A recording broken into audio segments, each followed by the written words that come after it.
ሰላሙ አለይኩም ወራህመቱላሂ ወበረካቱ። ውድና የተከበራችሁ የሷሊሀ ቤተሰቦች እንዴት ናችሁ? ሰላም ናችሁ ወይ? ዛሬ ምን እየጋገር ነው መሰላችሁ? የጤፍ ቂጣ ጨጨብሳ ታውቃላችሁ?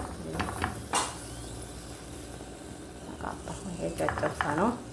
እንዴት እንደሆነ እናሳያችኋለን። የጤፍ ዱቄት የምትፈልጉ እኛን አናግሩ፣ እናሰራችኋለን፣ እናስፈጭላችኋለን፣ እናዘጋጃለን ቤተሰብ እና ይሄንን በቅቤ በጣም ይጣፍጣል። አብራችሁን ጠብቁ። ሰብስክራይብ ላይክ አድርጉኝ፣ አበረታቱን ውዶቼ።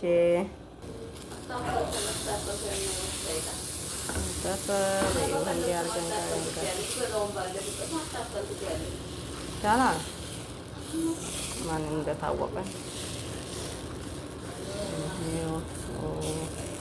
ሊጡን እያረግን ነው። ቤተሰብ እያያችሁ ነው። ሞነጨሰው እንዳትሉ እናንተ ደግሞ ቤተሰብ ይሄ አሁን ቅቤ አድርገናል። ይሄ ቅቤ ነው። እዛ በርበሬ እናደርጋል። ቅቤው ግን ሳይበዛ አይቀርም።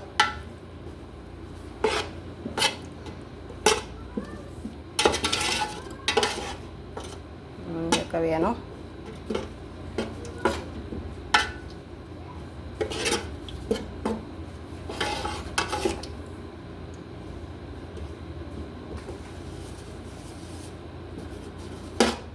ቤተሰብ ይሄ ቂጣው ነው ማለት ነው። የቅቤ ነው። ይሄን ያያችሁ የጤፍ ቂጣ ነው።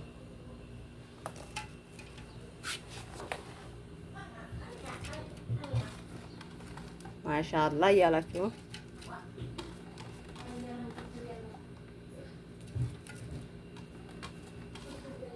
ማሻአላህ ተባረከ ረህማን።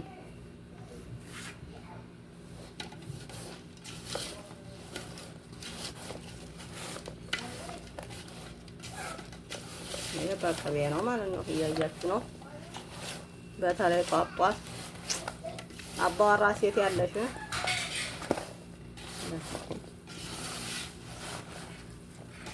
ይሄው እንደዚህ ያደረጋችሁ ብሉ። ቀለሙን የጤፍ ዱቄት ተፈለጋችሁ እናስፈጭላችኋለን። ቅቤ ማንጠፍ ታፈለጋችሁ እናነጥርላችኋለን። የማይመቻችሁ ታላችሁ እኛን እዘዙ፣ እናደርሳለን። አብሽሩ፣ ተፈደሉ። አህለን ወሰህለን የጀማዓ። በአረበኛ ምንድን ነው የሚባለው?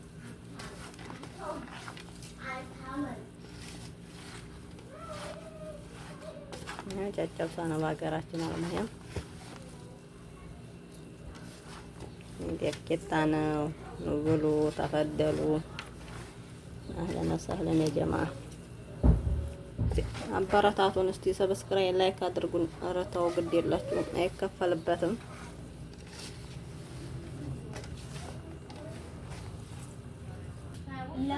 ይኸው ቤተሰብ ይሄ ጨጨብሳ ተሰራ። እንግዲህ ይሄን ዝሞ መዋጥ ነው፣ መዋጡ ማለት ነው። ብሉ ብላፊያ ማሻአላህ ተባረከ ረህማን። ይሄ በጣም ነው የሚያምረው። በቅቤ ነው የተሰራው። ኑ እንብላ፣ ተፈደሉ። እዚህ ደግሞ አዘጋጅተናል። እዚህ ሻሂ አፍልተናል። ቤተሰብ ሻሂ አፍልተናል። ኑ እንጠጣ፣ ኑ እንብላ። አበረታቱን። ሰብስክራይብ ላይክ አድርጉን ቤተሰብ። ኢንሻአላህ ማሰላማ